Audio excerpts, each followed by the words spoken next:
deals with problems. Chances are the person on the other side of this screen right now is dealing with a problem. That's you. I know you have problems. Let me help.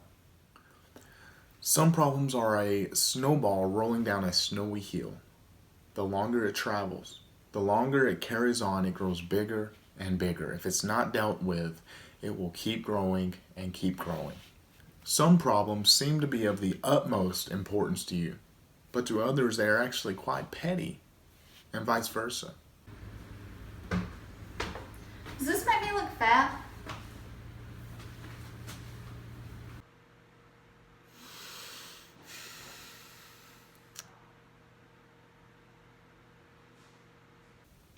Try telling a war hero about all the problems you have at your new job and how it's stressing you out. And see just how much he cares or how much he values what you're saying. Because he's received an infinite amount more stress. On the same token, likewise, watch and try telling a 4-year-old about how her blankie is not that important as she's crying her eyes out. As you can see, our problems vary. Let's talk about it. Number 1, problems are actually good. Life is boring without problems, and we actually receive our joy in life when we solve problems. Most people get this twisted, and they think that happiness comes from having 0 problems in life. If I could just get rid of my problems, I could be happy. You ever been that kid during summer break with 0 problems, 0 worries, but the same effect? 0 reasons to live, 0 meaning in life. Your life becomes meaningless, and it's worse than being bored. What about those times in school when you were charged with answering a very long, hard, and complicated math question? And after 30 minutes of working on the same problem, making calculations, you finally got the problem right. There's a great sense of joy, happiness, purpose, and completion upon doing that. I actually hate math. There is a reason Minecraft is so popular. You spawn or you start out on an island. You have a hunger bar, so you're getting hungry. There's monsters that want to kill you. You need shelter from that. But in order to get shelter, you got to create tools.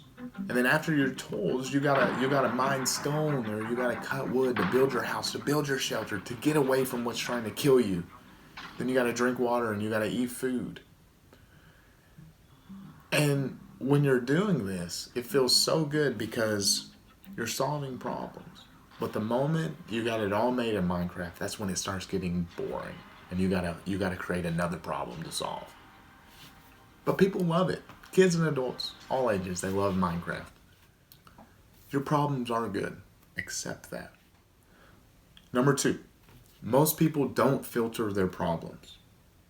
It is our natural inclination to care about everything and everyone and every problem. And the problem with this is that you actually can't solve every problem. No man can solve every single problem on this earth. And it becomes chaos, and it becomes to the point where you care about everything, but there's nothing you can do about it, and you become overburdened. The solution to this is that we actually have to choose what we care about. Every person can think of at least 5 things in their life that are more important than others and that's meaningful to you, and focus on those 5 things. And those 5 things are inevitably going to have problems attached to them, and you can work and use all your effort on solving those 5 things. It could be your job, it could be your family, it should be your spiritual life, etc. So filter your problems. Number 3, when you don't have problems in your life, your mind will actually create problems. 1 Timothy chapter 5, verses 13 through 14 says, "At the same time, they also learn to be idle, as they go around from house to house, and not merely idle, but also gossips and busybodies, talking about things not proper to mention. Therefore, I want younger widows to get married, bear children, keep house, and give the enemy no occasion for reproach."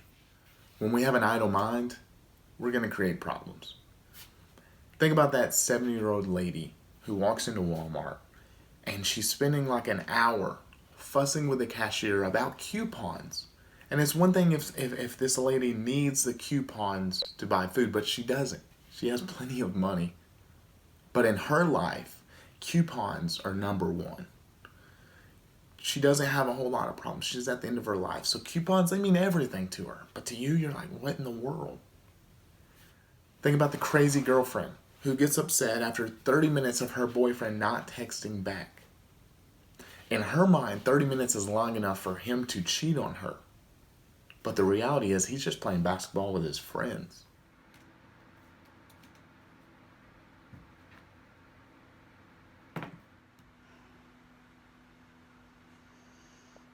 You see this in churches at times, where a petty argument, sometimes a split in the church, happens over not evangelism, not sermons, not fellowship, not reaching out to the poor, but no, Christmas decorations.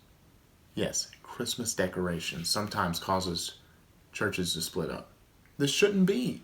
They should have real problems, not petty problems. In conclusion of this video, I want to say choose your problems and choose your suffering. You're going to have problems. It's inevitable in this world. You're going to suffer a little bit, actually a lot. But you can choose what is worth suffering and what is worth having problems over. That's where you find your meaning, and that's where you find your joy. You will have problems no matter what you do. You might as well make the problems worthwhile, like exposing sex trafficking, feeding the poor, saving the lost souls in this world, helping a fellow coworker or student who is being bullied. The choice is yours, and God invites you to join Him in eradicating evil. But that's a topic for another video. If you haven't already, please like the video, comment on what you'd like to see or what you liked or what you didn't like, and subscribe to see more content like this. Thanks.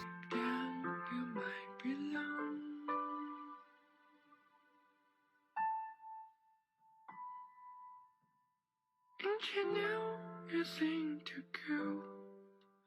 You don't know I love you so. Breaking down.